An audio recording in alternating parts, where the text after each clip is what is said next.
धीर्धेनुं श्रवणपटे यतिवरा महावाक्य जनार्दन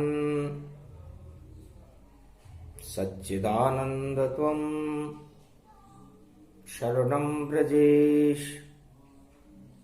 यादवेन्द्रं दयादाता पुंडरीक्षा क्षीरसागर शयनं कमलनयनं नमस्तुते नमामि श्रीहरि।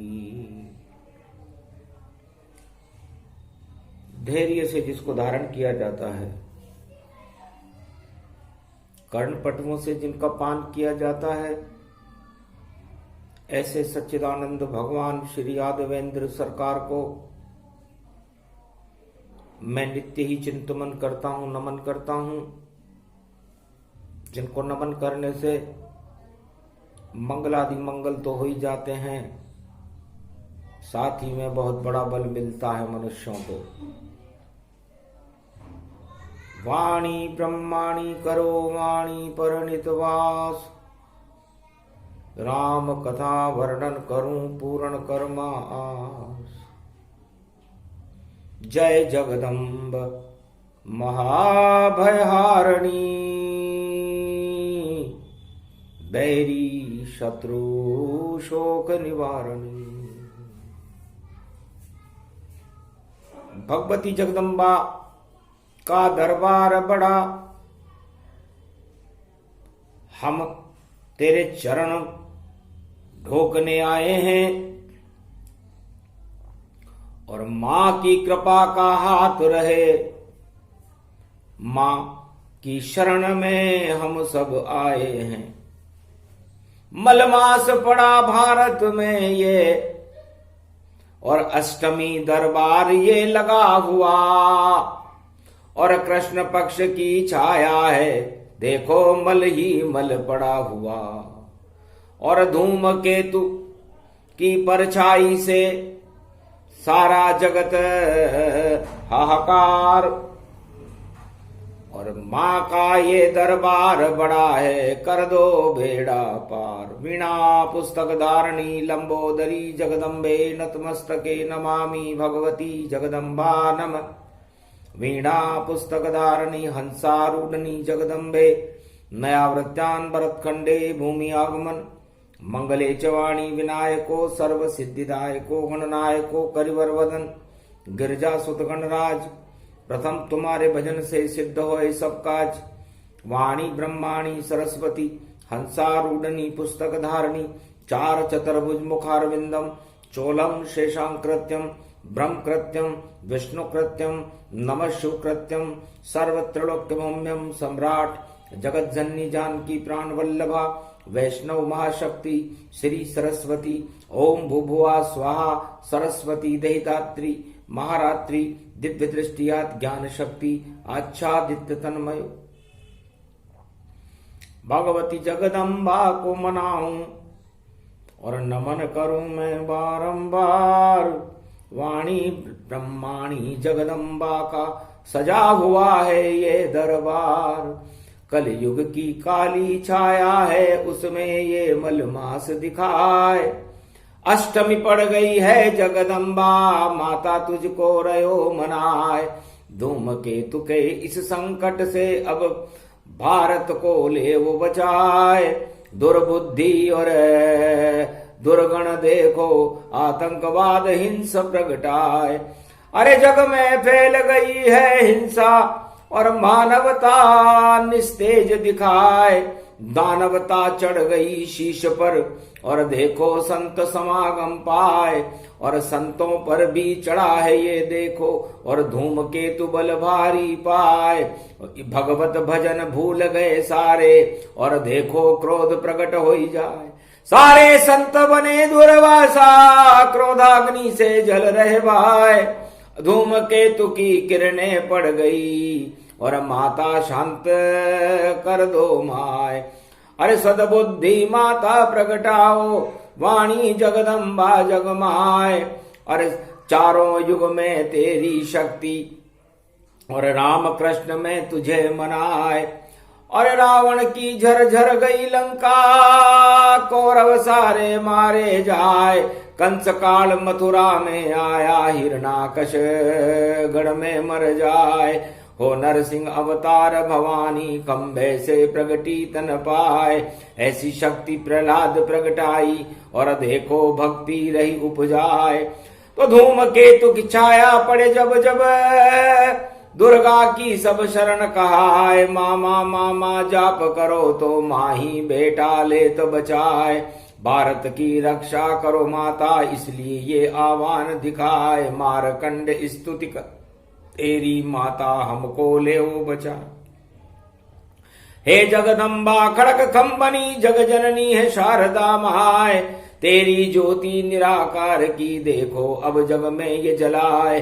अंधकार दानवता के, और देखो सारे मलऊ हटाए। अंधियारे सब आप हटा दो, मकर सूर्य फिर देव प्रगटाए। ऐसी शक्ति भरो सूर्य में, उत्तरायण सूरज आ जाए। और बालन बाको हरियालो, यो धूम केतु यहाँ कर नहीं पाए। अरे बड़ी बड़ी शक्ति माँ तेरी, जे जब तूने मुकुट हिलाए। दानवता हिल गई सारी, और देखो राक्षस सब मर जाए। रक्त बीज और चामुंडा का देखो माता की संगार। रावण मर गया, मर गई कौरव, और मर गए देखो कंस सरकार। बड़े बड़े योधन मर जावे, फिर भी करती बेड़ा पार। भक्तों पर तुम कृपा करो माँ, जगदम्बा का ये दरबार। वाणी ब्रह्माणी जगदम्बा के दरबार में भरत जी अश्रुपात कर रहे थे। त्रेता युग का समय काल था। नंदीग्राम अश्रु टपके जब, और गमगीन भरत जी होते हैं। और अवध में ऊंधे तबले हैं, और राम वनवास में होते हैं। तो धर्म कर्म सब हुए विपरीता, जब से गए राम और सीता। तो राम और सीता जब आत्मा से वन की ओर चले जाते हैं, आत्मा का को छोड़ जाते हैं और जंगल में चले जाते हैं, तो समझ लो धर्म कर्म विपरीत हो जाते हैं। तो कलयुग में धर्म कर्म की विपरीतता और धूमकेतु का उदय काल सारे संसार को संकट में डाल सकता है। क्योंकि जब धूमकेतु का उदय होता है तो बुद्धि समाप्त हो जाती है, और कुबुद्धि का प्रागट्य सारे संसार में राजाओं पर, संतों पर, प्रजा पर और हर धनवानों पर ऐसा कोई व्यक्ति बचता नहीं जिस पर चढ़े नहीं ये केतु। और धूम मचाने आया है तू, कलयुग में प्रगटा हरियाला। और हरि नाम देखो सब गड़बड़ झाला, हरि यहां गायब हुए और राम सियान दिखाए। और धर्म कर्म विपरीत हो गए, और माता तुम्हें बचाए। जगदम्बा हंसने लगी, देख भरत का प्यार, राम से कितना प्यार है। अश्रु गिरे हजार, भरत जी की आंखों में से हजारों अश्रुपात की बूंद की लड़ियां गिरने लगी। माता ने कहा, बेटा चिंता किस बात की? राम सिया माया है ब्रह्म, ये कहीं भी जा ये सकते हैं। पूरे त्रिलोक की शक्ति है, ये तो जग में विचरते रहते हैं। जहां इनकी इच्छा हो और वहीं जाए श्री राम। पर तू क्यों रोता है भरत, रोना नहीं है तेरा काम। ध्यान करो तुम राम का और पावड़ी कर लाओ ध्यान। और इसी पावड़ी में तुमको और दर्शन दे राम लखन सिय जान। इस पावड़ी में तुम्हें राम दरबार के दर्शन होंगे। ये भगवती जगदम्बा ने वाणी ब्रह्माणी ने कहा। और जाओ गुरु वशिष्ठ से और ले वो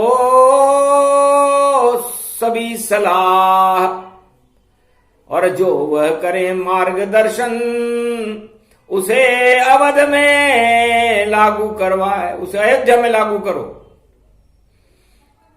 बारंबार कीन प्रणामा, भगवती आशीर्वाद में जाना, वाणी ब्रह्माणी जगदम्बा। और अष्टमी कृष्ण दिखाए, मलमास में भी जगदम्बा ने आशीर्वाद दिया है, आशीर्वाद दिया भरत जाओ।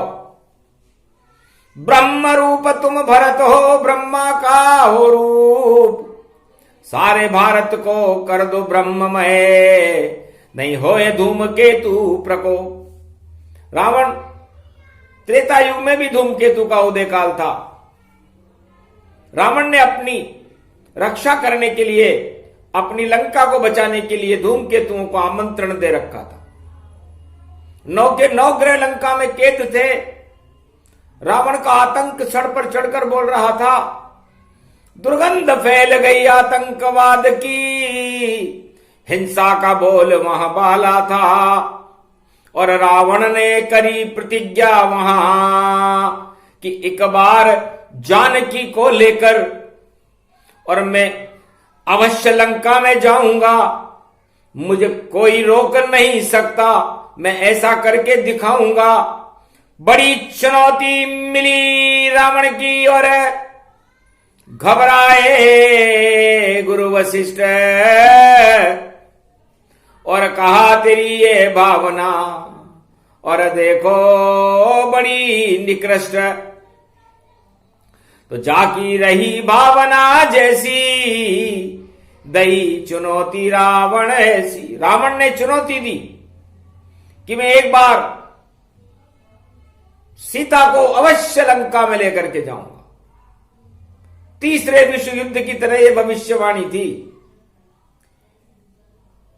क्योंकि रावण तो समरथ सरकारा, लंका का चक्रवर्ती दरबारा, चक्रवर्ती सम्राट था लंका का। सारे दानव एक हो गए, धूमकेतु जिमि रावण राहु, इन देखे तिन पुण्य प्रभाहु, और 2 भागों में सारा जगत बट गया।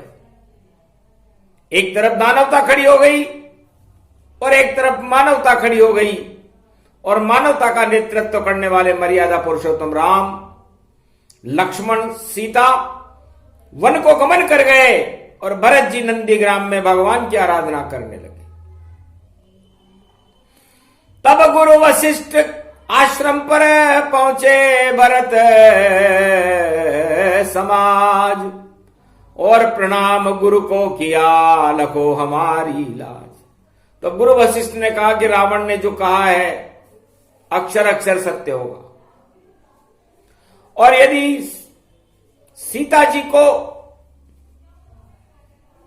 भरत अयोध्या से रावण लेकर के जाता तो बड़ा घमासान भयानक विद्रोह हो जाता, युद्ध ऐसा होता अवध में, सारे अणु प्रयोग होते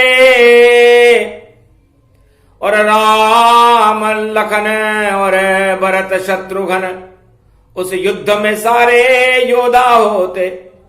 घमासान अणुयुग युद्ध होता और अवध सभी यहां जल जाती, खाने का दाना नहीं होता, अणुशक्ति यहां प्रगटाती। राम समझ गए चाल को और रावण कुटिल कुचाल, तानाशाह सम्राट है तो राम चल गए चाल,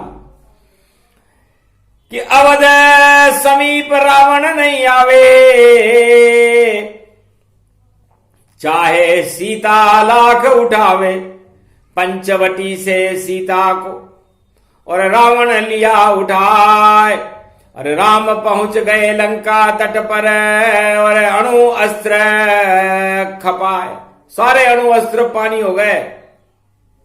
ये भगवान राम क्या युद्ध नीति थी कि एक भी सेना नहीं लड़ी और नहीं चले रे हथियार, और वानर रीछ वानर की सेना, और सेतु कर गई पार। 4 ही योद्धा लड़े भवानी, ये सुग्रीव अंगद लखन हनुमानी।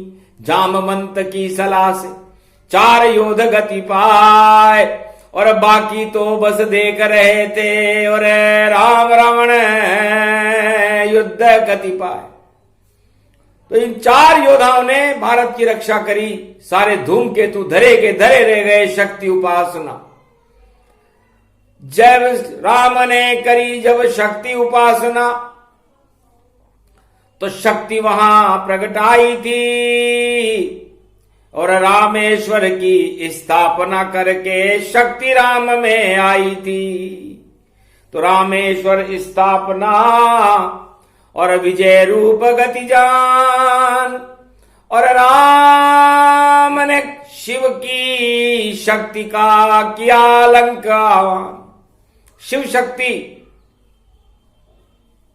रावण को सिद्ध थी, लेकिन रामेश्वर शक्ति रावण को सिद्ध नहीं थी। तो भगवान ने रामेश्वर शक्ति सिद्ध की, और मकर सूर्य में हुआ प्रकाशा, धूमकेतु का हो गया नाशा।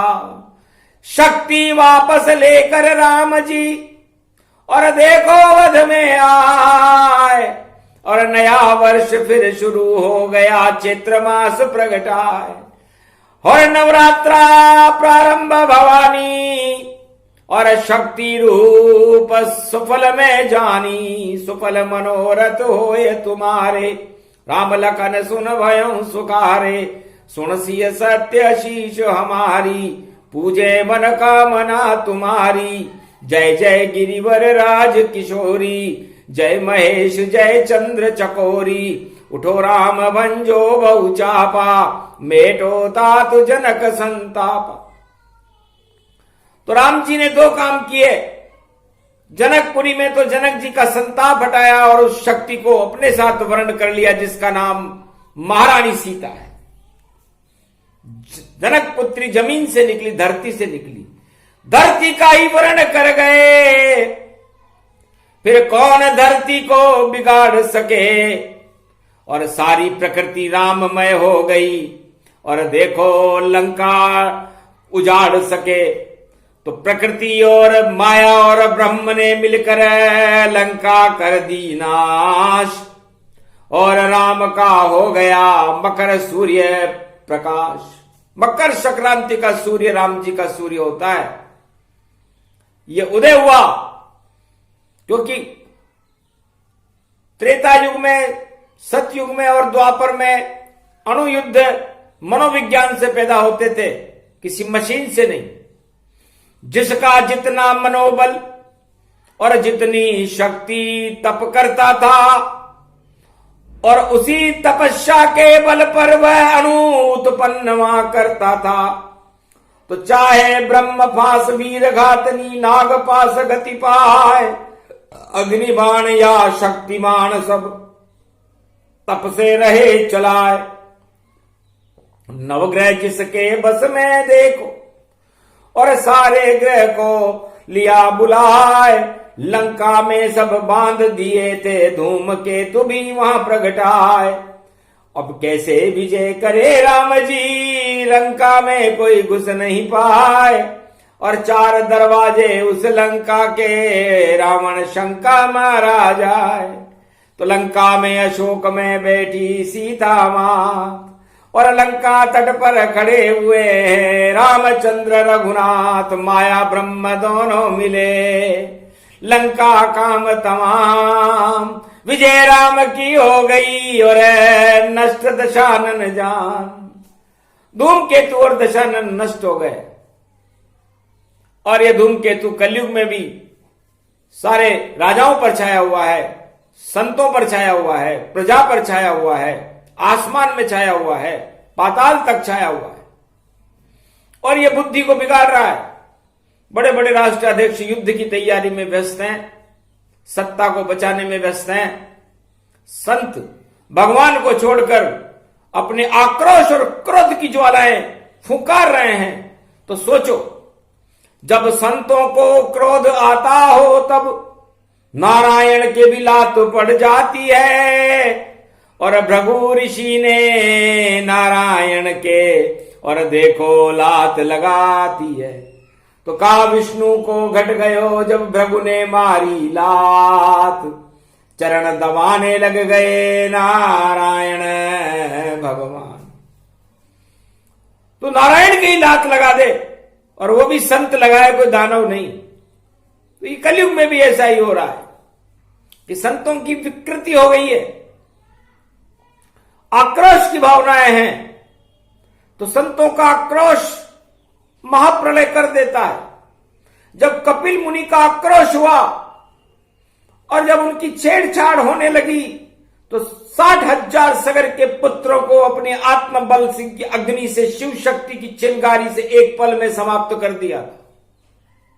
इसलिए संतों को तो शांति रखना चाहिए, क्योंकि नारायण का बल शांति बल होता है। और जिस देश के संत, भारत देश संतों का ही तो देश है, यहां पर संत होते हैं और उनका समागम होता है और नारायण का आगमन होता है। क्योंकि राम मिले सब संतों से और किसी राजा से नहीं मिले, कोल किलात बील बनवासी और उनके साथ और संग मिले। नहीं मिले किसी राजा से वह, और नहीं किसी राजा से सम्मान लिया, और नहीं कोई धन धान लिया, और नहीं उनसे कोई काम लिया। सब राजा बैठे रहे अपनी सत्ता पास, और राम जंगल से गुजर गए थे 14 वर्ष वनवास। तो राजनीति में राम जो सबसे बड़े राजनीतिज्ञ थे, उन जिन्होंने राम राज्य की स्थापना भारत में की, भारत के किसी भी राजा से नहीं मिले, क्योंकि राम राजाओं के पास नहीं होते। यदि कोई राजा ये घोषणा करे कि राम मेरे पास हैं और मैं राम के बल पर चलता हूं, तो वो बहुत बड़ी भूल करता है। राम गरीब नवाज हैं, और जब गए अवध वनवास और किसी राजा से नहीं मिले, चाहे वो दशरथ के सब खास। दशरथ के सारे राजा खास थे, क्योंकि दशरथ चक्रवर्ती सम्राट थे अयोध्या के, पर भगवान राम लक्ष्मण सीता किसी भी राजा से नहीं मिले। क्या संदेश है? ये रामचरितमानस का संदेश है कि राम राजाओं से नहीं मिलते, राम तो प्रजा से मिलते हैं। और वो प्रजा कौन थी? गरीब जनता थी भारत की, और कोल किरात सभी जनता, और सारे संतों से राम मिले, ये अनुभव है रामायण कहता। तो संत समागम हरि भजन जग में दुर्लभ दोय, सुतदारा और लक्ष्मी तो पापी के भी होय। तो राम सत्य के पास रहते हैं और सत्य प्रजा में रहता है और संतों में रहता है, तो राम तो संतों से मिलते हैं। जिस तरह संतरे को भी देखो, कितनी फाकें होती है संतरे में, उतने ही वर्ग संतों के होते हैं, पर मीठा सब में रस भरा हुआ वह रसों राम जी होते हैं। तो संतरे के ऊपर भगवा ध्वज होता है और संतों के ऊपर भी भगवा ध्वज होता है, और संतों के अलग अलग समूह होते हैं, अलग अलग वर्ग होते हैं, लेकिन सारे संत उस राम रस का पान करते हैं। तो सत्य सत्य वह संत हैं जिनसे मिले श्री राम, धन्य धन्य मातंग ऋषि और धन्य धन्य भगवान। बड़े बड़े संतों से राम जी और देखो जंगल मिल पावे, भरद्वाज से मिले राम जी और वशिष्ठ विश्वामित्र गुरु से मिल पावे। और शक्ति बड़ी विशाल भारत में, सारे संत संत हृदय नवनीत समाना, इसलिए मिले राम भगवाना। राजाओं का हृदय नवनीत नहीं होता, मक्खन की तरह नहीं होता, रामचरितमानस कहती है, लेकिन संत हृदय नवनीत समाना। जितने भी भारत के संत हैं उनका हृदय मक्खन की तरह होता है, नवनीत की तरह होता है, और भगवान को संतों का हृदय बड़ा पसंद है। तो संतों से मिले राम भगवाना, राजा देखते रह गए जाना। राजाओं से एक से भी नहीं मिले, क्योंकि राजाओं का हृदय कुटिल होता है, चाहे किसी भी देश का राजा हो, कपट और छल भरे रहते हैं उसमें। और लेकिन संतों से मिलने का बड़ा आनंद आता है। तो संतों से मिले राम जी और सत्य मिले तो, और देखो जितने कोल की रात भील बनवासी, उनके संग राम जी होए।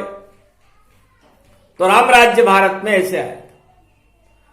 तो भरत जी से कहा, भरत जी आप तो खुद ही संत हो, सत्ता को छोड़कर नंदीग्राम में, और देखो आप यहां बैठे हो, और फिर भी अवध की चिंता इतनी और नंदग्राम में करते हो।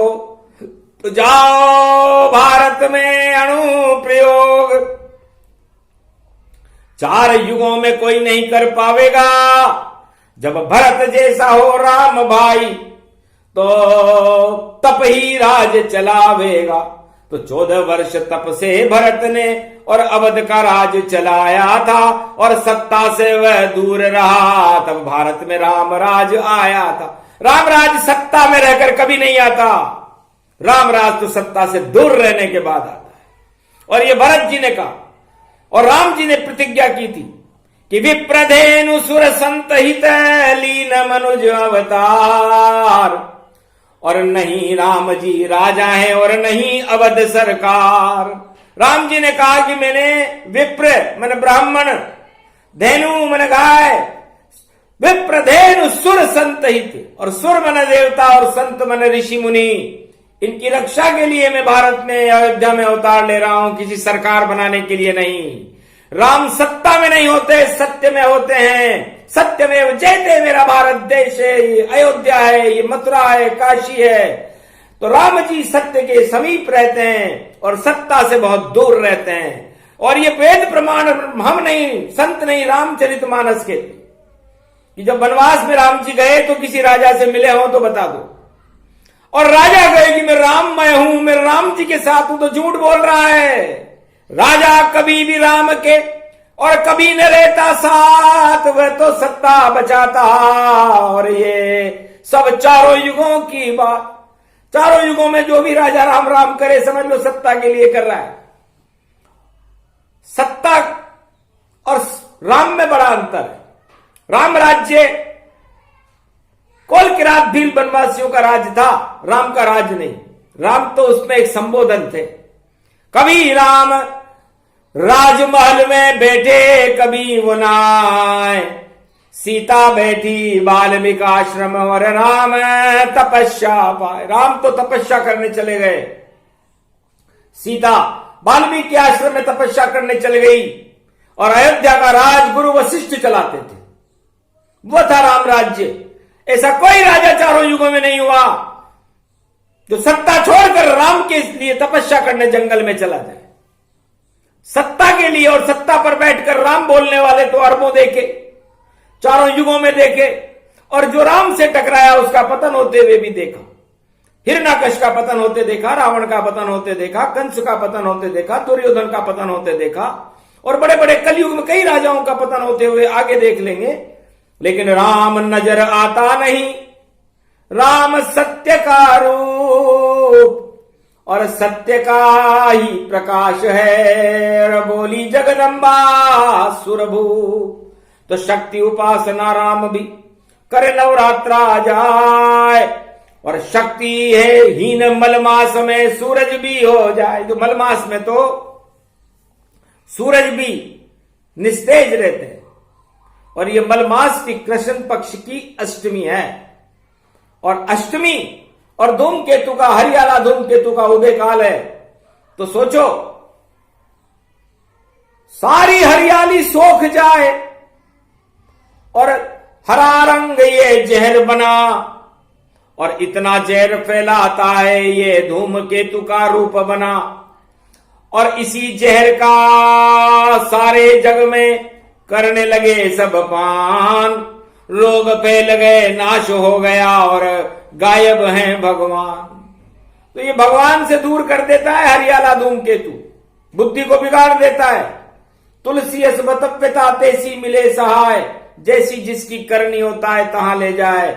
इसलिए उस राजा को वैसे ही सलाहकार मिल जाते हैं, वैसे ही उसके समीप पहुंच जाते हैं, वैसे ही उस राजा का पतन हो जाता है। जब धूमकेतु का उदय काल हो तो अपने सचिवों को बहुत सोच परख करके अपने पास रखना चाहिए और निंदकों को अपने पास रखना चाहिए, अपने अवगुणों को सुनना चाहिए और भगवान की भक्ति करना चाहिए। क्योंकि राम जी ने भी 14 वर्ष तक जब धूमकेतु उदय कर रखा था रावण ने तो भक्ति की।